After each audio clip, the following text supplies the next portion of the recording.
विजय पांडुरंग शिंदे जी। राधे राधे। राधे राधे महाराज जी, आपके चरणों में कोटि कोटि प्रणाम।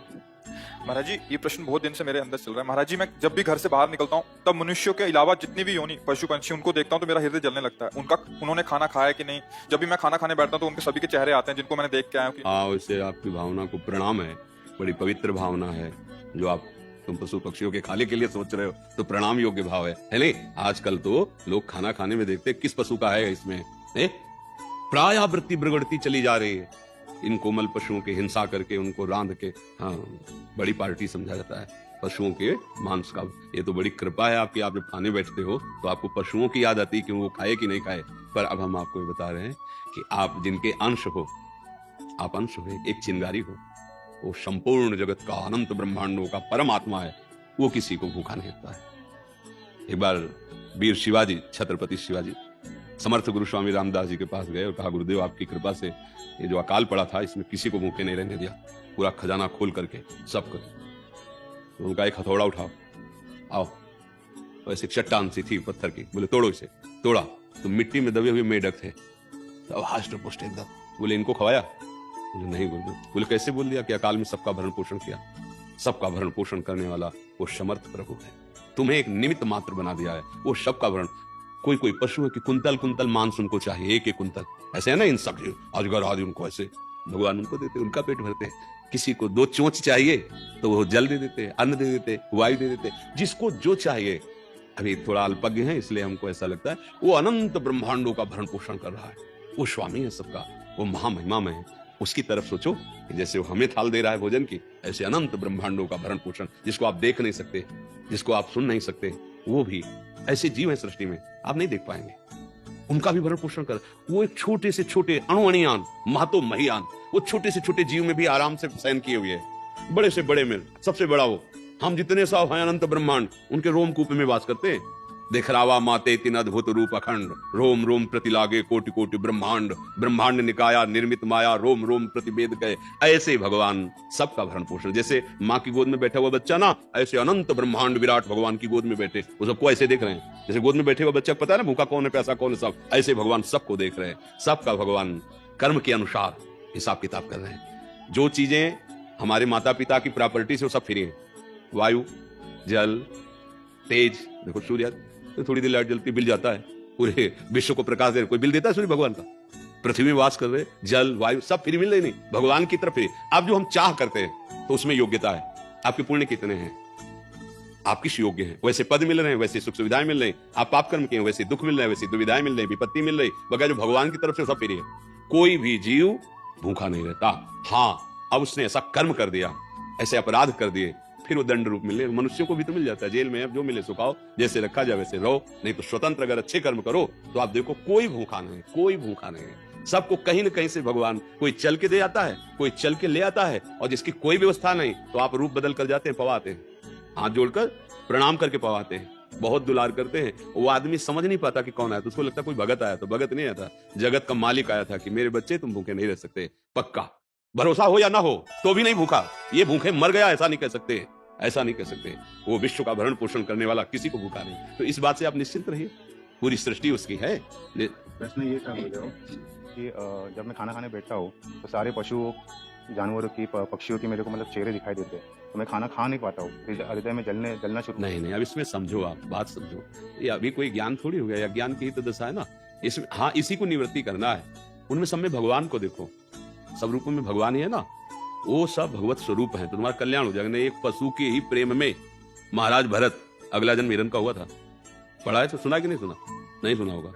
हाँ, गंडकी नदी में भजन कर रहे थे तो हिरण के प्रेम में, हिरण के चिंतन में अगला जन्म हिरण का हुआ था। सब में भगवान है, सबका भरण पोषण वही कर रहे हैं। भाव सुधारो, नाम जप करो, प्रसाद भगवान को भोग लगा के आप प्रसाद पाओ, और ये भी बात करो, मन में सोचो कि विश्वात्मा भगवान हमारे अंदर पा रहे हैं तो सब चराचर जगत को प्राप्त हो रहा है। जब सुदामा जी के तंदुल पा रहे थे ना, तो पूरी सृष्टि तृप्त हो रही थी।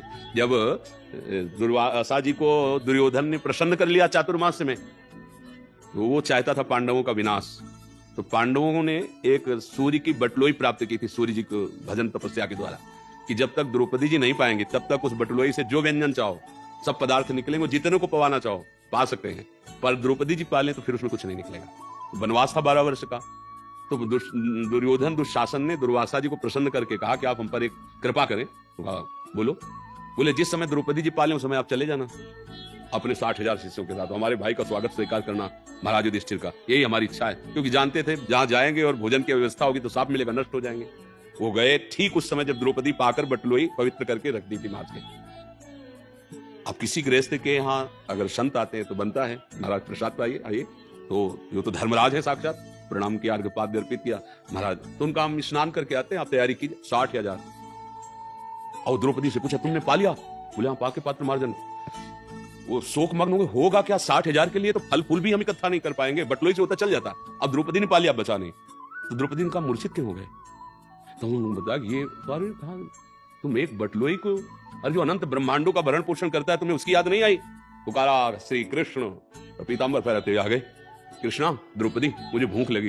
बोले समस्या तो यही है ला, 60,000 महात्मा भी है, उनको भोजन पवाना, आप कह रहे भूख है। अब वो बटलोई जो वरदान वाली उसको तो धोखे। बोले लाओ तो बटलोई।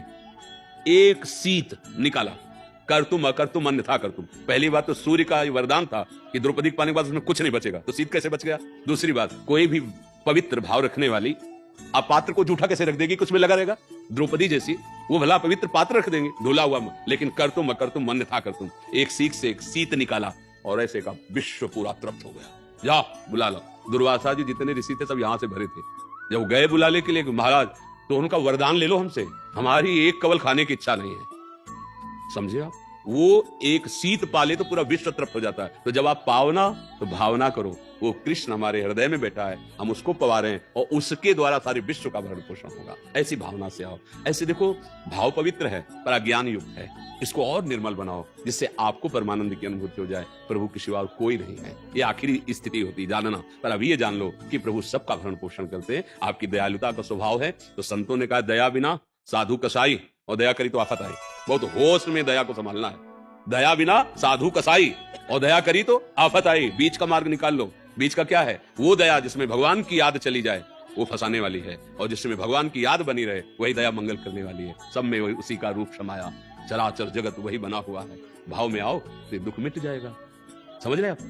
प्रभु श्री राम को मैंने वचन दिया है, फिर उसका क्या करूं? भगवान को जो वचन दिया है तुमने, तो गर्भ में दिया था कि मैं आपको जाकर के केवल आपको भजूंगा, आपको प्राप्त करूंगा। तो आपने याद किया वो वचन? कौन सा वचन मानोगे? गर्भ में तुमने वचन दिया है, एक बार माँ के गर्भ से निकाल दो, ऐसा भजन करूंगा, दोबारा किसी योनि की माँ के गर्भ में नहीं जाऊंगा। वो याद है तुम्हें? नहीं याद है ना? ये याद कर लो, उसी की पूर्ति के लिए सब है। अगर बीच में फंसे तो फिर फंस जाओगे। एकमात्र जड़ चेतन जग जीव जत सकल राम में जान, ये सब में उसी का रूप समाया। भाव से चलो, भगवान सबका भरण पोषण करते। मुक्त होने आए हो, बंधने नहीं। छुपा छुपी का खेल, हर पर्दा लगा के वही प्रीतम खेल रहा है, दूसरा नहीं। आगे बढ़ोगे। पर बहुत अच्छा भाव है आपका, सात्विक भाव है, दया भाव है। हम पहले कहा, इसलिए प्रणाम करते हैं इस भाव को। कम से कम पशु पक्षियों के प्रति आपका ऐसा दया का भाव नहीं, तो लोग राक्षसी भाव को प्राप्त हो रहे हैं। पशु पक्षियों की हत्या करके रांधना, जिंदा जला के खाना, बड़ी कृपा है आपके ऊपर जो आप ऐसे। पर इससे और उठो, जैसे लड़का कोई गोली डंडा ऐसे लिख देना स्कूल में, तो पहला वाला तो उसे शाबाश दिया जाता है, पर वो 2 साल ऐसे लिखता है तो थप्पड़ मारा जाता है। क्या आगे बढ़ो, इसके आगे भी है, इतना नहीं है। तो जैसे आप हो ना, पहली बात में प्रणाम किया कि आपकी बात प्रणाम करने योग्य, धन्यवाद हो गए, तो इतना ही नहीं है, और ऊपर उठो जिससे आप अखंड आनंद को प्राप्त हो, प्रसन्नता को प्राप्त हो, दुख तुम्हें छू न जाए। ब्रह्मभूता प्रसन्नात्मा, समझ रहे ना जी? आओ, सबसे प्रार्थना हम बार बार कहते हैं, आपसे भजन ज्यादा बने न बने, गृहस्थी में हो, जो अपना कार्य कर रहे हो वही भगवान का भजन समझो। बीच बीच में नाम स्मरण कर लिया, पर ये आचरण जीवन में नहीं होने चाहिए। आप अगर पूर्व में हुए हैं तो भगवान को साक्षी करके छोड़ दो, वो भगवान पीछे की माफ कर देते हैं। अगर आप देखो आए हो, भगवत कृपा से आए हो आप किसी भी जीव के शरीर का, तो फिर आपकी दुर्गति पक्की है, कोई भी हो, क्योंकि आप कोई राक्षस नहीं हो। ये राक्षसों का और हिंसक पशुओं का आहार है। आपके लिए उत्तम उत्तम फल है, उत्तम उत्तम भोग सामग्री। बुरा जरूर लगेगा जो पाते हैं, क्योंकि आजकल प्रायः ये पर हम कहते हैं मंगल अगर होना है, आपको सुखी होना है, तो सोचो, आप कहते हो कि हमें सुख मिले, और आप दूसरे के शरीर, अपने शरीर को ऐसे काटो, कैसा लगता है? आप दूसरे के शरीर को काट के रांध के पा रहे हो अपनी स्वाद के लिए, तो आपको इस कर्म का क्या फल नहीं मिलेगा? बोले हम तो काटते नहीं, हम तो दुकान से ले आते हैं। तो आप सहयोगी हुए ना। कर्ता, अनुमोदन, प्रेरक, तीनों को बराबर पुरस्कार या दंड मिलता है, सुकृत या दुष्कृत का। तो इसलिए जरूर कठिन लग रहा है, क्योंकि आज के जीवन में उच्च कोटि की पार्टी वही समझी जाती है जिसमें ये सब दोष हो, है ना? ऐसा समाज इसी को तो वीआईपी माने। सात्विक भोजन बढ़िया अगर उसको रख दो और हाथ पैर धो के उसको पवाओ, आरती भले करो कि आप आओ, आतिथ्य देवो भव, वो क्या है, बकवास कर रहा है, नहीं लगेगा। और रख दिया वो सब। ये क्या वीआईपी व्यवस्था है, इसलिए भाई ये वीआईपी व्यवस्था नरक ले जाएगी। वहां भी तुम्हारा ऐसे ही स्वागत होगा जो विविध प्रकार के कष्ट देने वाले हैं। ये बात पक्की समझ लो। किसी भी धर्म में, किसी भी धर्म ग्रंथ रचने वाले महापुरुषों ने कभी ऐसा आदेश नहीं किया कि किसी भी जीव को दुख देख करके तुम सुखी हो जाओगे। ऐसा हमने अभी तक नहीं पढ़ा। बचपन से शास्त्रों का स्वाध्याय है और बड़े बड़े महापुरुषों का संग मिला है, कभी ऐसा कोई धर्म अलाउ नहीं करता। हाँ, अधर्म पूर्वक जो जगत का नाश करने वाली चेष्टा करे उनके ऊपर शासन विभाग है, उनके ऊपर कानून है। कानून के अनुसार जो भी दंड निर्धारित न्यायाधीश करते वो भगवत स्वरूप है, वो पवित्र करने के। लेकिन किसी निर्बल जीव को हम ऐसे आहार विहार में लाएं तो इसलिए बहुत सावधानी। ये सब बातें बकवास हो जाएंगी यदि आप ये सब करोगे, कुछ नहीं समझ में आएगा। अगर आप ये गंदे आचरण नहीं करोगे, एक शब्द पड़ जाए तो आपका कल्याण हो जाएगा।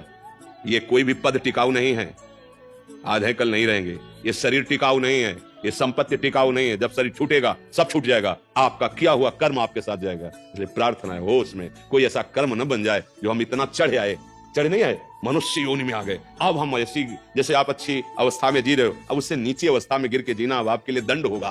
तो इसलिए हम अन्य योनियों में न जाएं। अगर हमें फिर अवसर भगवान दे तो मनुष्य योनि में हो और गुरुवाणी के अनुसार, शास्त्रवाणी के अनुसार चले और भगवान को प्राप्त करें।